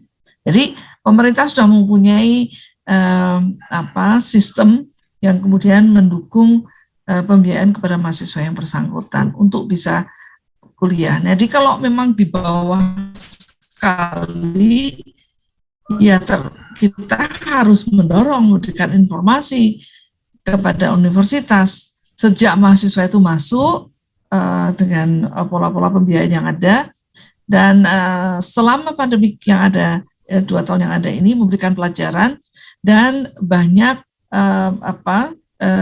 orang per orang, industri, perusahaan yang memang menyadari bahwa membantu orang lain itu adalah sebuah kebutuhan. Nah ini pakai itu Pak. Jadi kalau memang dia berada pada posisi yang paling rendah, ya coba dibiayai. Kalau kemudian yang paling rendah sudah dilakukan dukungan pembiayaan dan tidak bisa menggunakan platform dengan Zoom, kita yang harus kemudian menyesuaikan. Nah, jangan semuanya dengan Zoom, atau Zoom separuh-separuh. 3 SKS, 1 SKS dengan Zoom, yang 2 SKS dengan materi yang ada, atau diskusi yang dikembangkan di dalam itu ya, yang diberi oleh yang ada Pak Sauful Jannah. Jadi seperti itu. Jadi pemerintah dan saya sangat setuju itu kita memberikan empati kepada kelompok yang berpenghasilan rendah. Bagaimana kita bisa mensupport mereka untuk bisa menjalankan perkuliahan ini dan dimonitor, didukung sehingga dia bisa bisa melakukan kuliah dengan baik. Ada beberapa yang masuk ke saya merasa ditelantarkan oleh dosen karena usulan yang ada tidak didengar. Nah, ini mungkin bukan merasa dosennya ditelantarkan, tapi informasi yang masuk ke dosen tersebut ini perlu kita les ini di universitas pasti punya kebijakan ini bagi yang dengan pendapatan sekian itu mendapatkan pembiayaan oleh pemerintah maupun dukungan oleh universitas untuk bisa memberikan kesempatan kepada mereka. Jadi intinya seperti itu. Jadi kan balancing kalau universitas itu saling pembiayaan itu diupayakan bisa menyejajarkan keduanya. Jadi seperti itu. Kemudian kita menyesuaikan pada kondisi mahasiswa yang kita hadapi. Ya. Dengan gitu kayaknya ini dorongan untuk berbuat sosial, berbuat saling membantu dalam masa pandemi ini terdorong kuat ini. Banyak rasakan seperti itu. Ya, gitu Pak. Jadi harus perlu ada kerjasama ya Bu. Jadi stikers mungkin disampaikan aja. Jadi kita tidak. Iya. Memang akademi mungkin akan menjadi turun kan seiring juga semuanya turun ya. Tapi pembiayaan kepada mahasiswa ini menjadi porsi yang penyeimbang begitu. Selanjutnya silakan Pak Ajat Manjatuh. Baik, terima kasih Bu Eva. Assalamualaikum warahmatullahi wabarakatuh. Waalaikumsalam warahmatullahi wabarakatuh. Ya Bu Retno, ada dua pertanyaan. Yang pertama berkaitan dengan pembelajaran di era revolusi industri 4.0 berkaitan dengan proses pembelajaran itu sendiri. Ini ada beberapa, ini kalau saya melihat merupakan bagian dari permasalahan dari pembelajaran era 4.0 juga itu. Jadi dari yang saya temukan ada beberapa tenaga pengajar atau boleh dikata dosen seperti itu atau guru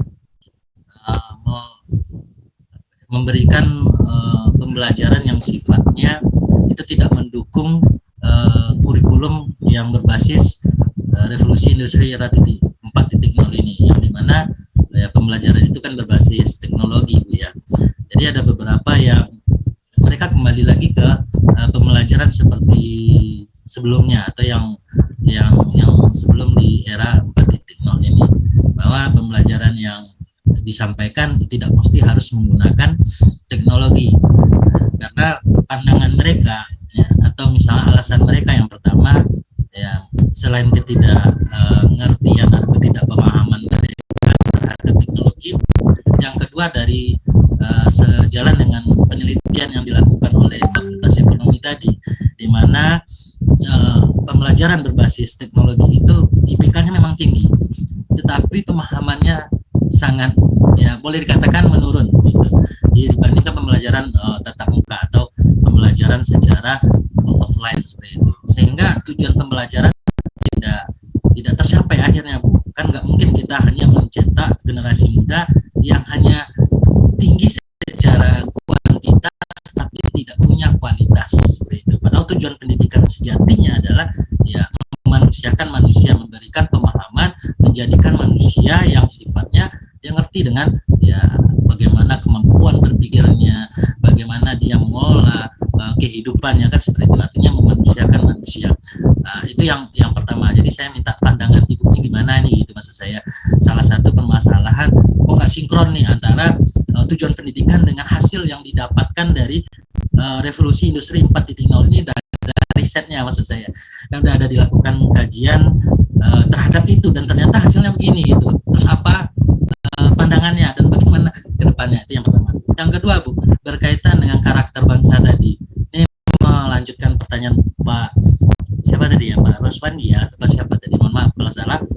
Berkaitan karakter bangsa Bu, tadi kan saya setuju dengan pendapat Ibu atau jawaban Ibu tadi. Memang tanggung jawab moral kita sebagai tenaga pendidik untuk mendidik atau memberikan ya, atau membangun karakter anak-anak bangsa ini. Itu saya setuju. Tapi masalahnya terkadang Bu, ya misal kita sebagai dosen nih, ya ketika kita mendapati mahasiswa yang karakternya dari SMA-nya sudah mulai bobrok seperti itu, karena kita tahu bahwa anak-anak SMA atau remaja saat ini memang tingkat kenakalannya itu sangat tinggi, dan di berita kita tahu begal segala macam itu memang pelakunya adalah mereka remaja, dan kita mendapatkan karakter yang seperti itu ketika berada di perguruan tinggi.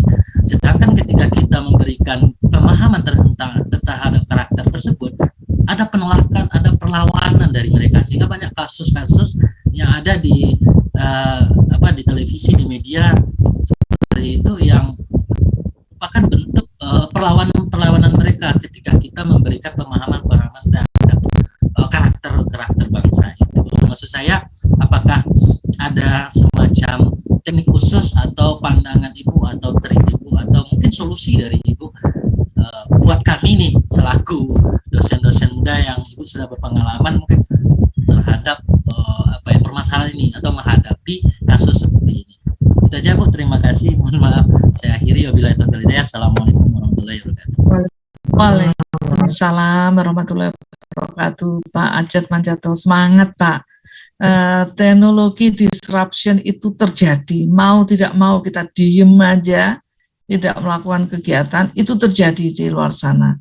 Yang sekarang kita bahas ini adalah bagaimana kita menghadapinya. Jadi itu sesuatu yang given, terjadi disruption, semuanya berubah, semuanya menyebabkan kita harus berubah.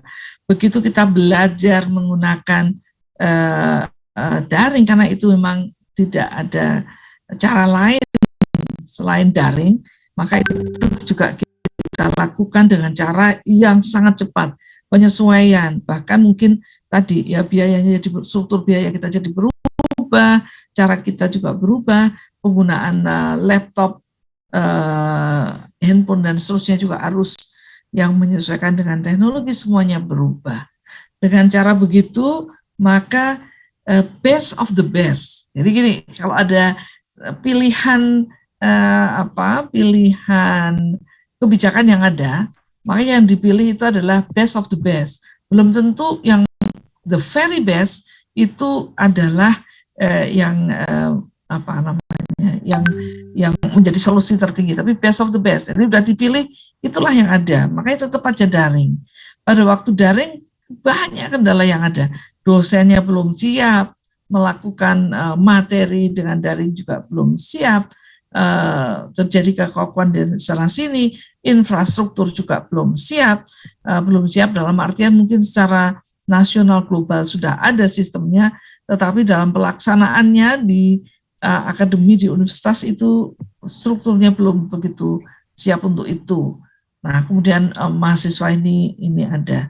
Nah, sekarang dengan kondisi seperti ini, dosen juga dihadapkan dalam pilihan untuk memberikan penilaian terhadap kinerja si mahasiswa. Maka saran saya adalah gunakan best of the best juga. Nggak mungkin kita kemudian merasa, karena capaian pembelajaran terasa berkurang sekali. Saya juga merasa kalau ngajar, itu materi serasa belum tersampaikan.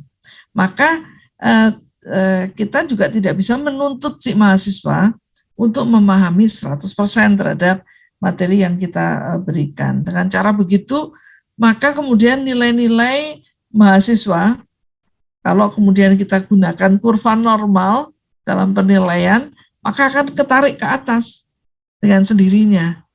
Nah, itu begitu dalam dua tahun terakhir ini memang demikian.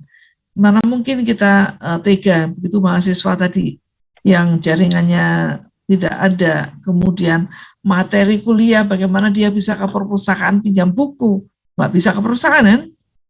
Padahal yang dulunya ke perpustakaan pegang buku saja, agak susah kita menghadapinya. Jadi kalau tadi dinyatakan bahwa IPK tinggi tapi kualitas pembelajaran dipertanyakan, itu perlu studi lebih lanjut. Coba deh, usulan penelitian ini kayaknya menarik tuh. Bagaimana capaian proses pembelajaran di kalangan mahasiswa, Bapak bilang mungkin di UM. Nah, gitu kan, apakah benar IPK di situ naik? Apa ada diskusi yang berbeda? Apakah perbedaannya itu antar fakultas, antar prodi, atau apa? Kemudian penilaian pembelajaran dari sisi mungkin melakukan FGD atau online survei, ini menarik sekali Pak. Kemudian Bapak ini di satu universitas berbicara lagi dengan universitas yang lain. Ini di sini ini peserta pada pekerti bisa bekerja sama, kemudian lakukan penelitian yang sama, ajukan untuk proposal penelitian bersama. Saya rasa itu bagus banget. Nah, tapi kita nggak bisa menghindari perubahan yang ada. Jadi memang demikian. Cuma belum ada nih, saya juga belum menemukan apakah benar IPK yang naik dari yang ada itu. Saya tahu kenaikannya persentase berapa. Itu memang berhubungan langsung dengan kualitas pembelajaran yang turun. Nah, penyebabnya apa? Ini saya belum ketemu nih. Kalau ada referensi mungkin bisa di-share ke saya juga yang mengkaitkan antara IPK dengan kualitas pemahaman mahasiswa yang menurun. Ini malah justru ide untuk penelitian selanjutnya ini yang berada di pendidikan. Saya begitu jawabnya, susah ini karena saya belum baca, jadi saya nggak bisa menjawab. Kita tuh kan diajarkan untuk menjawab kalau ada fact and figure, ada kalau ada fakta dan angka-angka yang mendukung. Saya nggak bisa menjawab kalau keterkaitan IPA naik tapi kualitasnya menurun. Kemudian yang kedua untuk karakter bangsa, masalahnya apa benar sebetulnya kenakalan itu meningkat karena kita memperoleh informasi yang ada di media. Apakah benar kita melihat peningkatan itu di sekeliling kita? Apakah media kemudian memblok gambaran atas kualitas mahasiswa? Saya juga, ini penelitian baru juga. Bapak bisa melihat apakah benar ada kemunduran itu melihat karena kita mendapat informasi dalam media yang ada. Saya tetap berkeyakinan dan tetap optimis bahwa mungkin cara mereka menyampaikan pemikiran dan keinginannya yang berbeda dengan cara-cara yang ada. Jadi mungkin harus ada saluran. Kalau sekarang saya lagi di Jakarta itu di beberapa tempat dibuka tempat-tempat umum yang memberikan fasilitas untuk anak-anak muda berkumpul begitu, sepeda, cycling atau sepak bola atau mungkin sepak bola enggak ya karena kecil ya badminton atau apa, kemudian ada skating atau interaksi yang seperti itu tuh ditumbuhkan. Jangan-jangan karena kita tidak memberikan kesempatan itu maka terlihat mereka nakal. Saya pada beberapa pertemuan regional begitu menyampaikan bahwa perkiraan saya terhadap mahasiswa ini harus ada saluran untuk mengeluarkan energi mereka yang berlebih.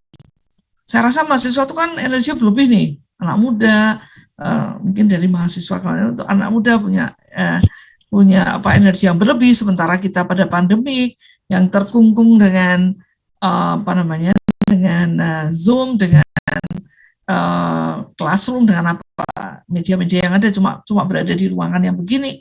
ini bisa meledak kalau nggak ada saluran yang menyalurkan energi-energi mahasiswa ini. Jadi begitu dibuka nanti mestinya kita juga mempersiapkan diri. Ini euforia lepas dari masa-masa dikurung kemudian dibuka. Nah ini gitu. Jadi maksud saya begitu pengembangan karakter bangsa kita harus melihatnya juga lebih wise, lebih bijaksana melihatnya. Jangan-jangan itu adalah cara pengungkapan yang karena kita tidak paham ingin pengungkapan dengan prosedur yang sama tidak bisa dilakukan mereka. Jadi saya nggak percaya mereka menjadi semakin jelek. Saya sangat optimis generasi muda kita itu sangat tangguh dan bisa. Waktunya habis ya, maaf Bu Eva. Oh ya, Tapi saya kalau diajak ngobrol bisa lebih lama. Iya, kita nyimaknya juga asik nih Bu. Di kolom chat masih ada beberapa pertanyaan. Apakah masih mau dilayani Bu? Saya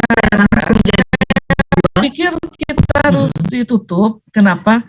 Karena kita taati saja jadwalnya dan mudah-mudahan nanti ada kesempatan kita ketemu di kemudian hari dan kita bisa bertukar pikiran. Saya sangat berterima kasih dan sangat senang dengan pekerti Angkatan 3 ini, meskipun kita tidak berinteraksi satu persatu, tapi mudah-mudahan apa yang saya sampaikan memberikan manfaat.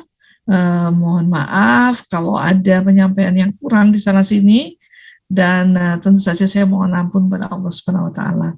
Saya kembaliin ke Bu Eva ya, Bu Eva, terima kasih. Ya, terima kasih Bu Retno, Bapak Ibu sekalian. Satu saja Bu. Oh iya, Pak Sunarti ini yang mau nanya ini.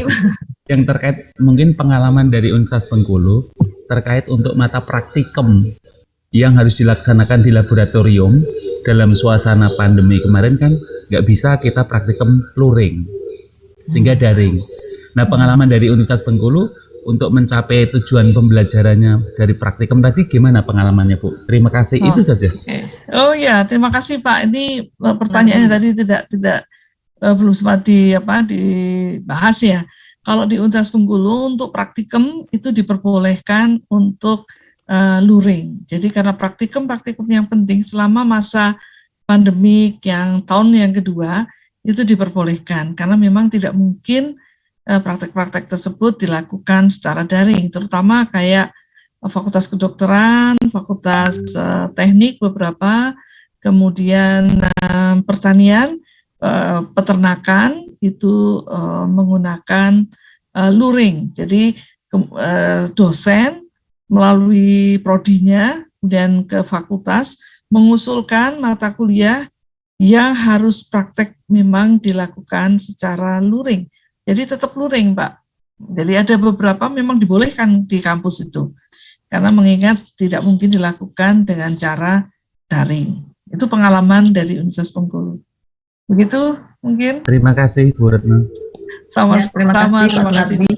Ini mohon maaf sekali ya Ibu Bapak yang sudah memberikan pertanyaan di kolom chat belum bisa dibahas, nanti bisa dibahas di lain kesempatan. Bapak Ibu yang berbahagia, sudah satu sesi kita selesai di pagi hari ini. Terima kasih sekali kepada Ibu Retno Agustina Eka Putri. Luar biasa sekali Ibu, di tengah kesibukannya masih menyempatkan untuk berbagi materi dan pengetahuannya bersama kami di sini. Semoga sehat selalu Ibu. Selamat melanjutkan pekerjaannya Ibu. Bapak Ibu, kita akan ketemu lagi. Terima kasih, salam sehat semuanya, ya, semangat ya. Semangat, ini pada semangat loh Bu. Ini wajah-wajah mereka sudah sumringah. Apa karena sudah mau istirahat ini? Kita istirahat lumayan Bapak Ibu sampai jam 13. Nanti kita bergabung kembali di sesi yang berikutnya mengenai penyusunan RPS dan SAP. Terima kasih Bu Retno. Semoga apa yang kita lakukan hari ini bermanfaat dan Ibu tidak bosan memberikan kontribusi ilmu dan juga pengalaman Ibu untuk di kesempatan yang berbeda. Mohon maaf jika ada salah kata dari saya dan juga para peserta perkerti di sini. Assalamualaikum warahmatullahi wabarakatuh. Kita tutup sesi yang pertama.